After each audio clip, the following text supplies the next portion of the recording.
Berarti kalau nggak ada makan minum, nggak ada bidadari, terus kenikmatannya apa di surga Kristen? Ada yang mengklaim kakak Islam karena video sholat. Oh, itu kan sholat Kristen Ortodoks. Iya, nggak apa-apa lah. Orang-orang mau mengklaim apa itu kan sah-sah aja, ya. Yang pasti kita semua ini adalah ciptaan Tuhan Yesus. Ini siapa ini kok tiba-tiba naik ini? Halo, Halo, selamat malam. selamat malam. Islam Kristen, Pak. Alhamdulillah Islam. Mau bertanya apa? Jadi judul pembahasannya apa dulu malam ini? Kalau boleh tahu. Hmm? Ini ada yang mau mu'alaf? Saya nanya itu. Ya, tapi saya lebih menjelaskan tentang iman Kristen. Kalau Bapak mau bertanya tentang iman saya boleh. Oke, jadi yang perlu saya tanyakan dalam kitab Anda sebelumnya, apakah Yesus memerintahkan untuk melakukan sunat atau tidak melakukan sunat? Memerintahkan? Jadi berarti orang-orang non-Muslim itu atau orang Kristen itu disunat ya? Orang Kristen itu disunat, semuanya disunat. Tapi ada sebagian Kristen itu tidak disunat, katanya tidak diperintahkan kata begitu. Nggak ada tidak diperintahkan, itu narasi yang salah. Karena yang mereka uh, karena yang mereka sampaikan bahwa itu perintah hanya berlaku pada ya apa namanya Yahudi gitu. Karena itu Abraham katanya. Gini ya. Jadi semua orang Kristen itu disunat. Anda tahu definisi sunat apa? Tahu dulu nih arti sunat. Ya definisi sunat itu di eh, istilahnya khitan kalau Itu bukan definisi, saya itu pahami. sinonim kata. Ya, khitan atau sunat itu tahu nggak artinya apa, Pak? Membersihkan sedikit atau memotong apa namanya istilahnya di ujung apa namanya itu saya lupa, membersihkan kotoran gitu. Itu adalah teknik sunat, teknis sunat itu. Tapi definisi sunat bukan itu. Ada di dalam iman Anda definisi sunat itu apa? Untuk apa namanya, coba saya lihat dalilnya dulu boleh ya. Oke, silakan. Sebentar saya lihat dulu.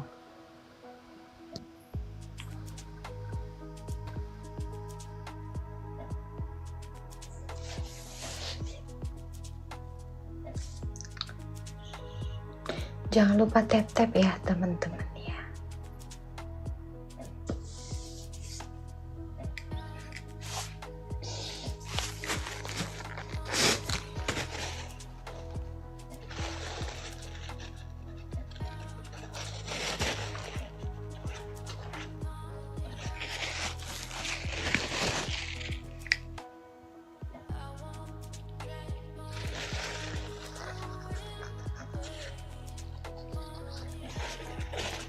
Oke, jadi kalau dalam Islam itu sunat itu memotong apa namanya memot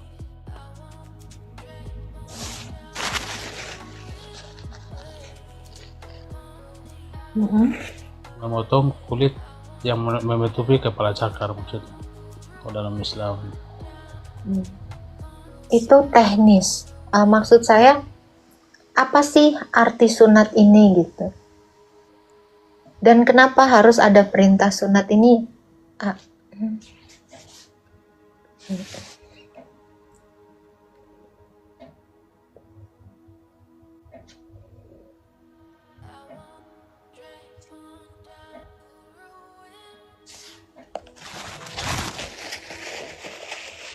Tujuannya itu tujuan dari sunat itu menjaga kebersihan, yang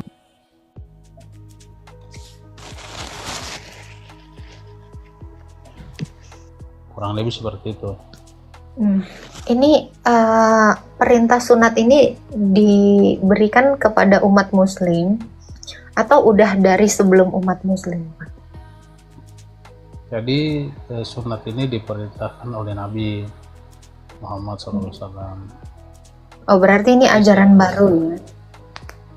Bukan ajaran baru, ajaran ini kan perintahnya dari Allah, kemudian Allah perintahkan kepada Nabi dan Nabi menyampaikan kepada umat Nabi Muhammad untuk melakukan sunat atau istilahnya khitan itu.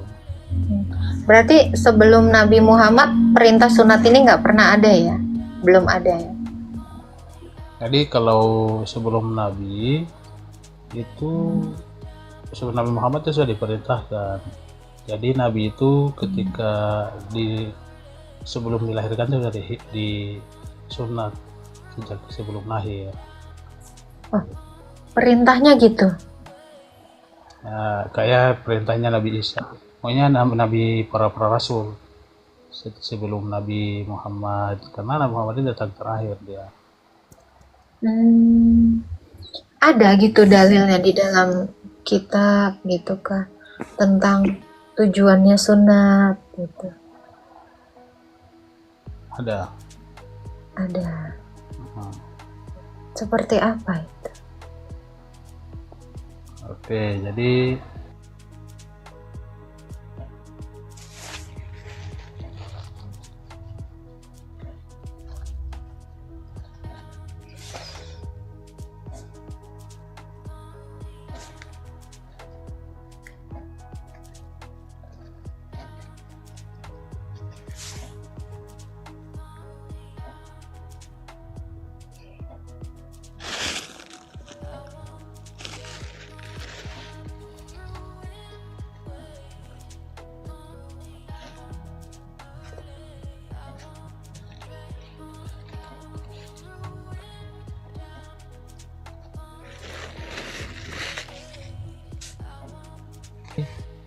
sebelum Nabi Muhammad itu sudah dianjurkan oleh nabi-nabi lain seperti Nabi Ibrahim, kemudian yang termasuk dikatakan Yesus, Nabi Isa, itu juga dianjurkan untuk sunat.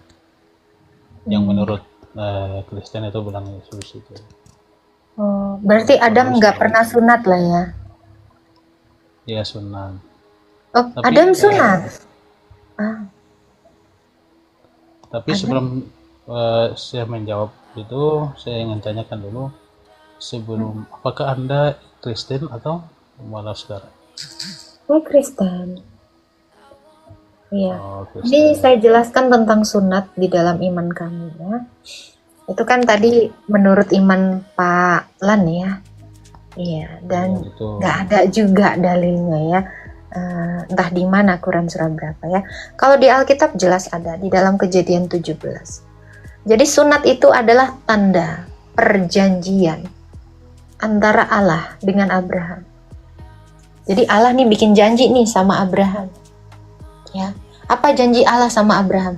Aku akan kasih kau keturunan sebanyak bintang di langit dan pasir di bumi, di laut, ya.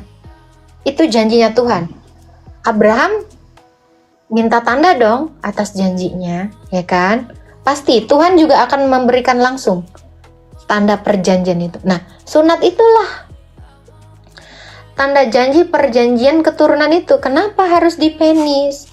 Kenapa nggak di sini? Kenapa nggak di sini? Kenapa nggak di sini? Kenapa nggak di sini? Karena keturunan itu keluar dari anaknya laki-laki, ya, kemaluannya laki-laki, gitu. Makanya kenapa teknisnya diperintahkan Tuhan, ya, ayat 10 dan 11. Kamu keratlah kulit katan tiap-tiap keturunanmu laki-laki. Dan ketika setiap keturunan Abraham dan Abraham serta orang-orang dalam rumahnya mengkerat kulit katannya atau sunat, mereka itu adalah orang-orang yang dijanjikan akan keturunan itu. Gitu. Siapa saja. Nah, perintah Tuhan lagi. Kalau ada yang tidak memelihara perjanjian ini, itu anaknya langsung itu. Makanya dulu anak Musa sempat mau karena lupa disunatin sama mamanya. Gitu. Jadi sunat itu adalah tanda janji keturunan. Karena Allah menjanjikan keturunan kepada Abraham yang banyak melalui satu orang keturunan, yaitu Tuhan Yesus Kristus. Ya, di dalam kitab Galatia dikatakan, janji itu diberikan kepada Allah supaya semua keturunannya ini menjadi berkat atas bangsa. Kami Oten, karena kami sudah menjadi keturunan Abraham melalui baptisan, ya, karena Yesus kan disunat nih, keturunan Abraham yang satu ini disunat. Karena kami sudah menyatu dalam Yesus melalui baptisan, kami secara substansi disunat sebab kami sudah menyatu dalam Kristus. Jadi makanya tadi saya bilang, Oten semuanya disunat. Oten semuanya punya tanda janji keturunan. Sunat itu adalah baptisan. Seperti itu. Oke. Makanya kami yang dibaptis disebut keturunan Abraham. Sebab Tuhan Yesus adalah keturunan Abraham dalam kemanusiaan. Oke. Jadi berarti bukan hanya berlaku pada laki-laki ya yang disunat, perempuan juga disunat. Keturunan yang berlaku sunat yang ini ya, secara lahiriah itu hanya untuk laki-laki kan, katanya kan dikerat kulit katannya. Yang punya kulit katan itu laki-laki. Perempuan nggak punya kulit katan. Tetapi setelah Kristus Yesus itu, yang sudah menjadi keturunan Abraham yang dijanjikan, kami semua disunatnya tidak lagi secara lahiriah, melainkan secara rohani. Itulah baptisan. Gitu Bang.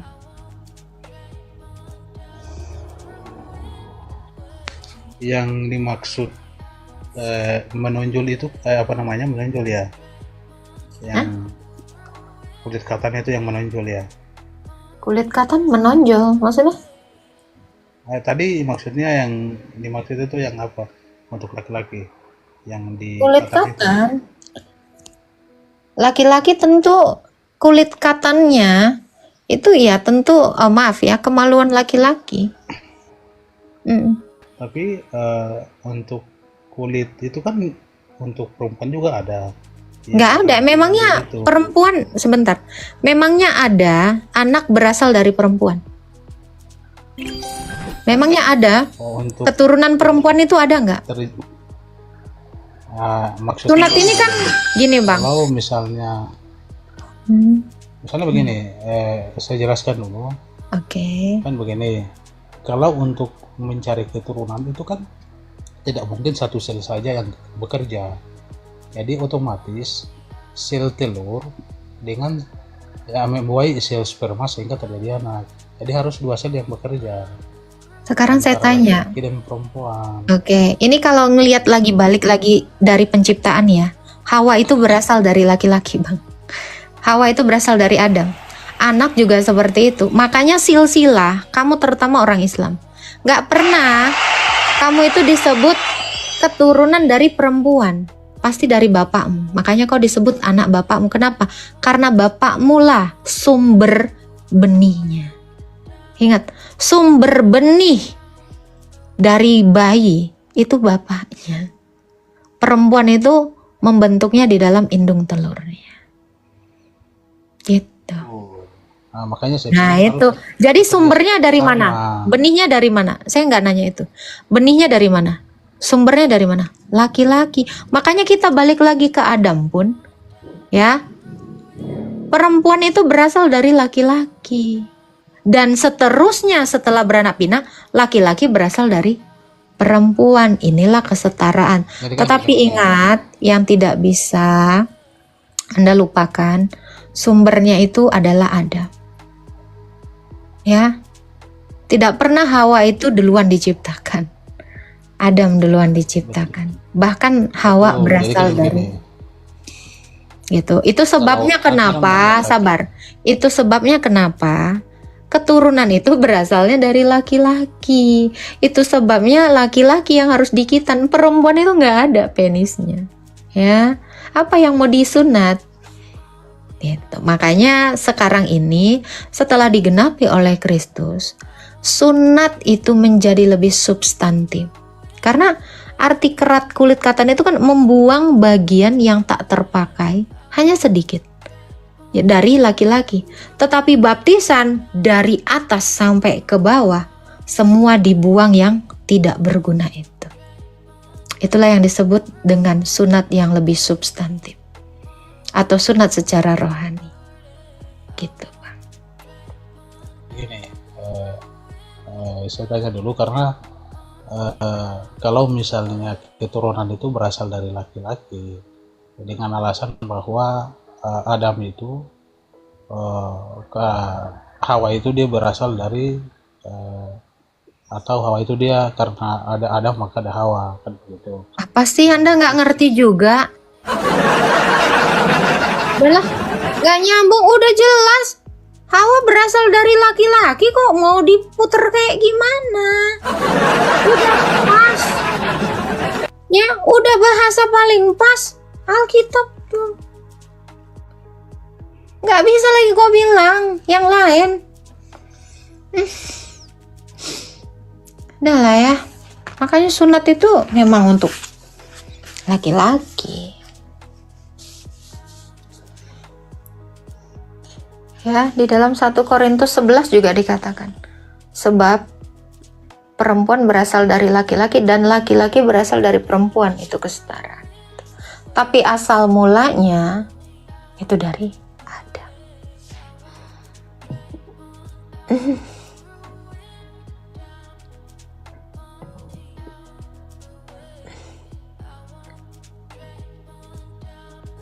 Dia orang kesehatan.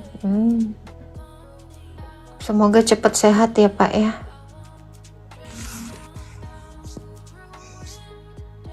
Halo. Halo. Islam Kristen Pak. Islam. Ada yang mau ditanya? Nanya apa ya? Itu di surga Kristen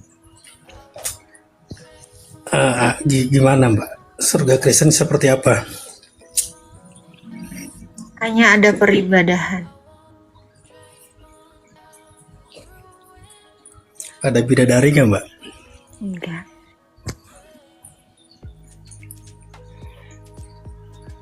Kalau makan minum ada? Bukan tentang itu.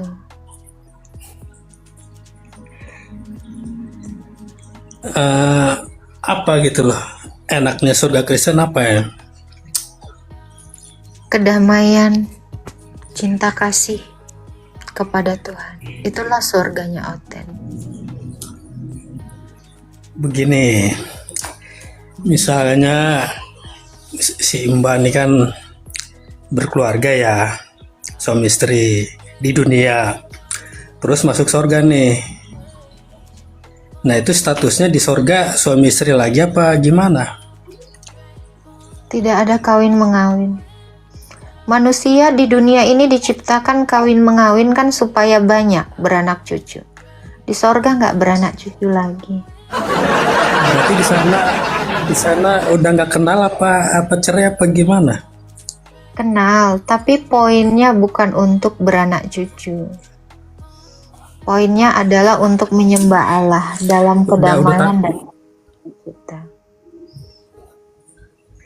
Udah di sana udah tanpa status ya, suami istri ya.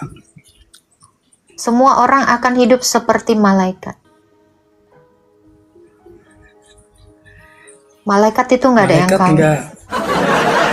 Malaikat juga nggak makan minum. Malaikat itu nggak butuh makan, nggak butuh kawin. Ya, kenapa? Kenapa malaikat tidak butuh makan? Karena dia adalah makhluk roh. Manusia Berarti- tidak butuh makan. Kenapa? Karena manusia itu makan kan untuk bertahan hidup. Setuju? Manusia itu Berarti- makan semuanya untuk bertahan hidup.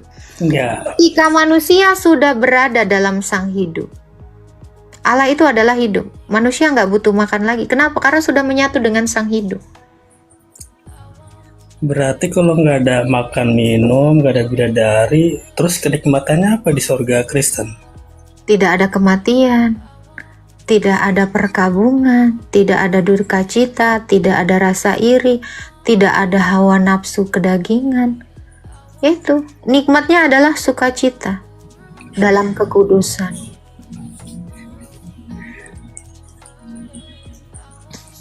Nggak ada seperti di dunia gitu loh, makan minum, Oke, saya tanya Anda, Pak. rekreasi. Oke, saya tanya Anda, apakah dunia sama dengan surga? Dunia beda. Ya kalau beda kenapa Anda samain? Kan dunia kan ada. Gitu loh. Anda dari tadi berusaha menyamakan surga dengan dunia. Gini, di dunia aja kan ada namanya kenikmatan dunia. Nah katanya surga itu kan lebih nikmat dari kenikmatan dunia. Surga itu berbanding terbalik dengan dunia. Itu dari saya. Jadi kalau narasi Anda lebih nikmat dari dunia, itu kan dalam iman Anda. Dalam iman saya, surga itu adalah kebalikan dari dunia. Di dunia ada kematian, ada iri dengki, ada nafsu seks, ada pembunbunan, percabulan. Di surga nggak ada itu semua. Manusia itu hidup sama seperti Allah. Saya tanya, Allah menikah nggak? Allah Satu makan hal- nggak? Ya, Allah menikah nggak? Allah makan nggak? Ya itu. Jadi kalau kita masuk ke alam surga, masuk ke alam Allah, maka kita tidak butuh lagi seperti yang dilakukan manusia. Kalau Allah tidak butuh makan tetapi dia tetap hidup, kita yang menyatu dengan Allah, kita tidak butuh makan untuk bertahan hidup. Kalau Allah bisa hidup tanpa kawin mengawin, maka kita yang menyatu dengan Allah yang tanpa kawin mengawin, kita pun bisa bertahan hidup. Ini makanya saya bilang, surga kebalikan dari dunia. Terus Gitu. Jadi kalau surga Anda masih sama seperti dunia, Anda nggak butuh Tuhan, nggak butuh agama. iya. Karena dunia ini sudah surga bagi Anda. Jadi kalian di surga tuh ngapain aja? Seperti Allah, menjadi seperti Allah. Buset, jadi Tuhan dong. Anda tahu menjadi seperti Allah? Menjadi seperti Tuhan gitu. Menjadi seperti Allah, jangan diganti Tuhan. Allah kan Saya bilang Tuhan. Allah bukan. Siapa bilang Allah adalah Tuhan? Allah siapa Allah? Kau belajar dulu lah.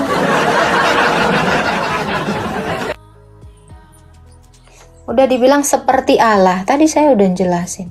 Iya, Kalau tolong Allah jelaskan. itu- Allah itu apa? Ini Bang, manusia kawin untuk mempertahankan spesiesnya, betul?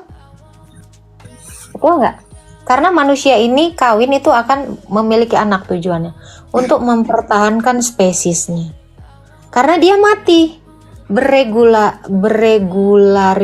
itulah pokoknya ya. Karena mati, ya kan? Dia berusaha mempertahankan spesiesnya dengan cara punya anak. Kalau di sorga nanti tidak ada kematian, nggak perlu kawin. Logikanya seperti itu ya Pak ya. Udahlah, kok nggak nyampe. Iya kan? Ini makanya saya kasih tahu. Inilah kerennya kitab Kejadian ya. Banyak hal yang diungkapkan. Manusia itu, aku lagi makan rawon enak banget. Ih, mau cici. Ya. Inilah makanya kenapa. Ini tadi saya jelasin, dengar dan simak baik-baik 1.300 orang. Allah itu hidup. Tanpa makan dia hidup. tanpa menikah dia bisa mempertahankan hidupnya itu kekal. Betul? Setuju untuk ini? Ayo kita belajar dulu. Nih, kalian itu harus mendengarkan Bunda. Ya? Oke, dengerin Bunda. Mumpung lagi rame. Oke. Manusia itu setelah masuk ke surga, kita menjadi seperti Allah. Kalau Allah itu bisa bertahan hidup selama-lamanya, sepanjang segala abad tanpa keturunan, kita juga akan menjadi seperti itu. Allah itu hidup. Tanpa makan, tanpa minum, Allah hidup. Sepanjang segala abad. Tak berkesudahan. Maka kita juga akan menjadi seperti itu. Makanya kenapa Bunda bilang, sorga berbanding terbalik dengan bumi ini. Ya, jadi jangan berpikir sorga itu seperti hal-hal yang bersifat duniawi. Kenapa? Karena kita akan hidup seperti Allah. Jadi jauh-jauh memikirkan perkawinan. Ya, tujuan orang menikah ingat apa? Untuk mempertahankan spesiesnya secara ilmu pengetahuan. Tujuan manusia menikah untuk, ya kan, benar nggak? Mempertahankan keturunannya. Supaya dia hidup terus-terusan. Karena Allah itu mengatur kita untuk tetap hidup. Sejak semula aturan Tuhan, manusia itu hidup bukan untuk mati. Ya. Aturan Tuhan, manusia itu kawin untuk mempertahankan keturunan. Nah itu. Jadi kalau manusia itu bisa mengalami kematian, maka itu melenceng dari aturan Tuhan. Itulah yang dinamakan hamartia. Meleset dari aturan Tuhan. Aturan Tuhan, manusia itu hidup abadi gitu ya, berawal tapi tidak berakhir, itu abadi. Kalau kekal itu tidak bermula tidak berakhir, jadi beda. Bunda lagi pilih diksinya yang tepat gitu loh, seperti itu ya. Hamartia kayaknya ada di Vitigoy. Iya kan Bunda dari Goy. Bunda kan dari sana sayang. Iya. Nah itu betul itu Kak Yuni. Itu maksud Bunda. Cuman bahasanya itu Bunda susah gitu ya. Karena rahang mungkin ya. Jadinya on gitu.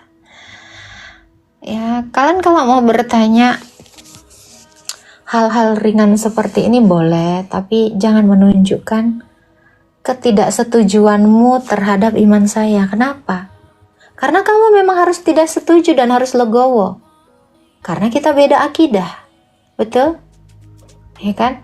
Jangan tunjukkan ketidaksepakatan dulu. Kita memang sepakat untuk tidak sepakat.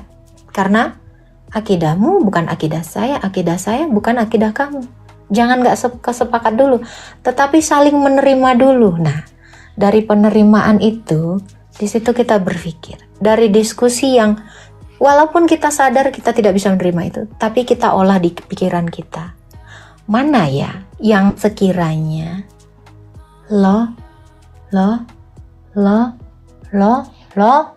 logis, bukan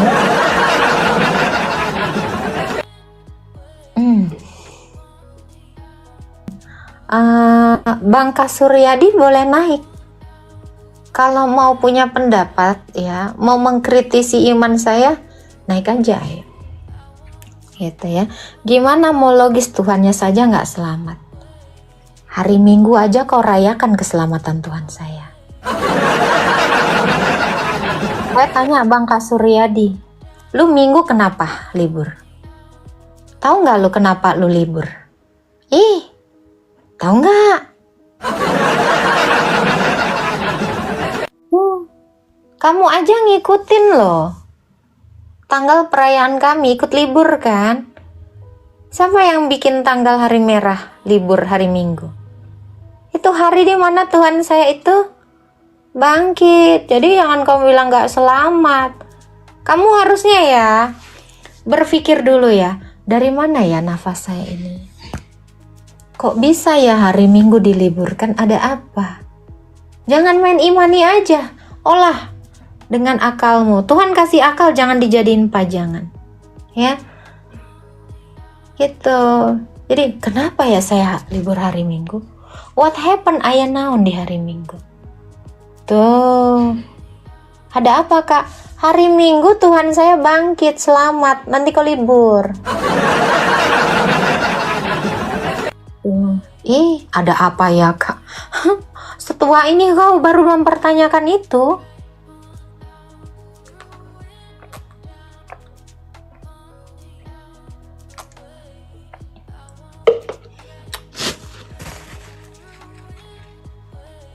Aduh, bunda butuh bubur ya. Di Maldives nggak ada bubur, jadi bunda puasa berhari-hari minum air terus. Makan pisang doang, aduh. Capek bunda, lapar. Iya, sama bun.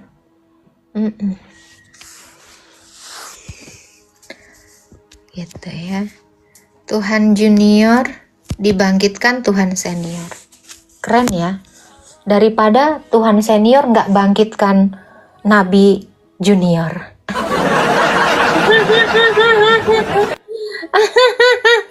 Tuhan senior nggak bangkitkan Nabi junior. Udah, santai. Bunda orangnya nggak enakan, tapi harus mukul. Iya, kasihan. Udah junior, dibiarin sama Tuhan senior. Aduh. Seru ya. Saran bunda ya. Typing tuh bagus-bagus. Itu kan nanti balik sama kamu. Ingat tabur tuai. Apa yang kamu tabur, saya bantu tuai.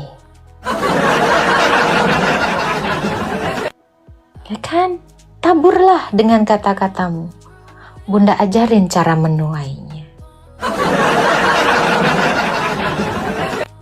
Tuh kan? Jangan ngehujat. Nggak boleh. Ya. Oten jangan tertawa di bawah penderitaan orang. Oten, ingat. Ya. Oten orang Kristen. Jangan kamu menari-nari di atas penderitaan orang. Nggak boleh. Nggak boleh sayang. Salam Kamela. Salam. Salam. Salam Kak. Salam. Iya salam Kakak. Iya. Saya mau nanya nih, Nona Agatha. Baik. Nah, saya kalau beribadah itu ya di tempat ibadah itu kalau puji-pujian yang dinyanyikan itu, saya kok sering menangis gitu ya. Itu Cengeng, artinya cengeng. kan maksudnya itu saya apa ya terlalu banyak salah sama Tuhan gitu. Kadang-kadang saya itu nggak tahan gitu, nangis selalu gitu. Nggak cuman ibu, semua manusia juga gitu. Menyadari kesalahannya pasti nangis. Tuhan aja berduka kok, karena manusia itu banyak dosa. Kan ada ayatnya. Karena kita diciptakan serupa atau segambar ya, segambar dan serupa dengan Allah. Jadi gambaran Allah itu ada di dalam diri kita. Gitu ya. Jadi semua, jangankan ibu. Ini yang di bawah ini 1000 orang ini suka nangis kalau bunda nyanyi. Nih, suka nyanyi karena suara saya jelek. Iya, nangis mereka. Tuh, iya. Jadi nggak apa-apa. Itulah hati seorang hamba ya, yang selalu menyadari bahwa ada hukum Taurat di dalam hati kita. Sebenarnya ketika manusia itu berbuat dosa, Taurat yang ada di dalam hati kita itu sedang mengkontrol kita. Apakah kita mau setuju dengan perbuatan dosa ini atau kita mau menyesalinya. Gitu. Iya. Tapi itu bagus. Justru dalam doa kita setiap hari, kita meminta air mata pertobatan yang deras dari Allah. Setiap saat harusnya. Itu bagus. Ya. Jadi Bu Melan ini adalah orang yang peka ya. Empatinya tinggi. Makanya suka nangis. Sama kayak saya. Ya. Saya juga rajin banget nangis ya. Kenapa? Ngelihat orang punya rumah, saya nangis karena saya nggak punya rumah. Hanya baperan saya. Orang lain koinnya banyak gitu, saya juga nangis, pengen gitu, iri ya. Bercanda. Jadi memang setiap orang itu dapat gambaran kita seperti ini itu karena gambaran Allah. Allah juga berduka kok karena banyaknya dosa. Jadi mungkin Bu Melan juga karena banyaknya mengingat dosa kita sendiri yang kita lakukan, kita menangis. Jangankan ketika bernyanyi, ketika ayat Alkitab dibacakan aja nangis ya. Iya. Apalagi kemarin ya, kemarin itu kan Rabu Kudus ya. Itu romo saya cuci kaki saya gitu. Saya ngerasa tidak pantas. Seperti itulah dulu Kristus membasuh kaki murid-muridnya. Iya. Karena Kristus bilang apa? Aku datang memang untuk melayani dan aku harus menunjukkan teladan ini kepada kalian. Kalian pun nanti harus melayani seperti aku. Bunda nggak tahan, nangis juga. Seperti itulah Kristus yang maha tinggi merendahkan dirinya buat kita yang rendahan ini. Gitu. Tuh kan, cengeng. Emang cengeng ini Ibu. Bunda juga cengeng sebenarnya. Yaudah, kita cengeng-cengengan dulu ya. Kalau ingat penderitaan Tuhan itu, saya mesti gitu nangis. Harus. Nggak bisa nonton itu film yang waktu Tuhan dipaku. Saya sampai nggak kuat lihatnya itu. Tapi kalau dengan tidak melakukan itu, kita nggak ada yang selamat. Tuhan yang nanti berduka. Iya kan? Tuhan berduka ketika kita jadi manusia ini, semuanya nggak ada yang selamat. Justru air mata yang kita tumpahkan ketika peristiwa penyaliban itu adalah air mata kebahagiaan. Inilah sebenarnya hari kemenangan orang Kristen.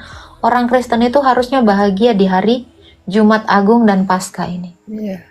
Iya. Bukan pas hari kelahirannya, tetapi hari Paskah inilah hari kemenangan oten.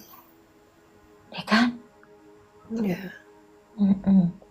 Saya tadi habis doa malam itu saya nangis waktu firmannya diberitakan tuh. Iya. Gak apa-apa. Adalah suatu kewajaran manusia itu menangis. Nyesal. Kalau ada manusia tidak menangis, saya curiga itu iblis. Cuman iblis yang gak pernah menyesali dan menangisi perbuatan salahnya. Jadi kalau manusia, memang kamu kodratnya itu adalah menangis. Ini kalau kata siapa sih penyanyi? Menangislah bila harus menangis. Iya, nangis saja. Kalau sedih nangis, ya. Kalau bahagia disuruh nyanyi, kata Tuhan. Betul kan? Tuh, ya. Kalau lu lebih suka cita, nyanyilah kau sambil nangis-nangis. Gitu. Oke. Ya, makasih ya. Iya. Semangat terus melayani Tuhan, Rona. Iya, sama-sama. Ibu juga ya, semangat ya. Gak apa-apa, orang bahagia itu kadang ada yang menangis kok. Jadi air mata itu tidak hanya menggambarkan kesedihan, tetapi air mata menggambarkan penyesalan, kebahagiaan, sukacita, iri dongki, semuanya. Jadi kalau iri lebih bagus nangis daripada jatuh ke dalam dosa. Itu. Semangat ya Bu Melan ya, kuat ya di dalam Kristus.